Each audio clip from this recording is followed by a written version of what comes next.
So today, good morning everybody, good afternoon, whatever time of day it is, we're going to be looking at dependent probability, sometimes called conditional probability. Now this is where a future event depends on something happening before. Let's have a look.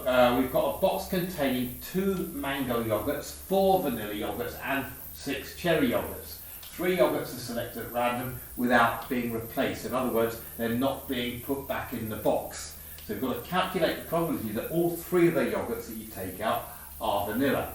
So first of all, we've got the total number of yogurts there is 12.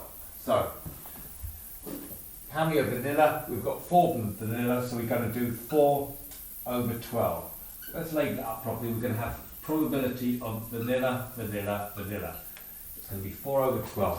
Now, because I've taken one of the yogurts out, I've still only got 11 left in the box, and I want another vanilla one, so I've only got 3 vanillas left in the box there, so it's going to be 3 over 11. For the third one, we do exactly the same thing. In other words, I've only got 10 left in the box now, 2 of which are vanilla. So this question here is worth 2 marks on the GCSE paper. 4 times 3 is 12, times 2 gives you 24, over 12 11s, 132 by 10 gives you 1320. So that's the answer to the first question. All 3 are vanilla, straightforward. Normally there's going to be a long-winded way of doing it, or there's a shortcut way. I'm not actually going to do the long-winded way, but I'm going to show you what it would involve as a reason not to do it, if you see what I mean. So we've got to calculate the probability that at least one of the yogurts is a cherry. That would involve me calculating the probability of having a cherry in the first, plus the probability of having a cherry, but it's in the second one you draw out because it's a different type of event, plus the probability of having a cherry in the third. All very long stuff. Then I'd have to go on to add the probability of having 2 cherries. They could happen in the first or the second one, or the probability of having a cherry in the first and the third, but not the second. And I could have the probability of having a cherry in the second and the third. There's my 2 cherries there. Finally, remember at least 1 cherry, I could have the probability that all 3 were cherries. Now, okay, that's all right, but I've got to do about 7 sums there. An easier way to do it would be to actually take the negative case and take it away from 1, because remember 1 is the total of all our probabilities.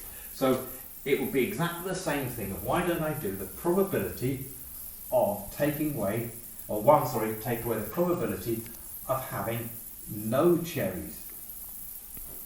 And that would be a lot easier and just 1 sum which we could do. And that's exactly the same thing as saying that. So let's work out the probability of no cherries first of all. 3 dashes. And that's going to be, so probability, we're going to start with 6 out of 12 because there are 6 cherries.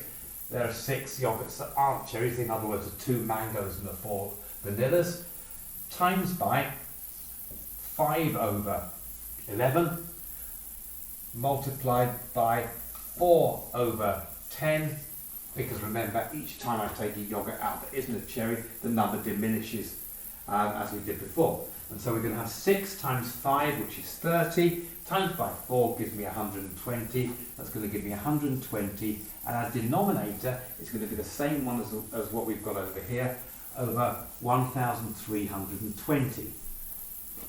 Okay, we could do a bit of cancelling there if we wanted to. We could actually go 12 over 132, which goes down to 1 over 11. So that's the probability of having no cherries whatsoever. So go to this board here, the probability of having at least 1, so we could say greater than or equal 1 cherry, is going to be 1, take away the 1 over 11, which gives you 10 over 11. And that's a shortcut way of doing probability questions in the second part. So there we have it, probability of dependent events. There's a worksheet with some exam questions for you to have a go at. I've included the answers, and good luck with it. Thank you.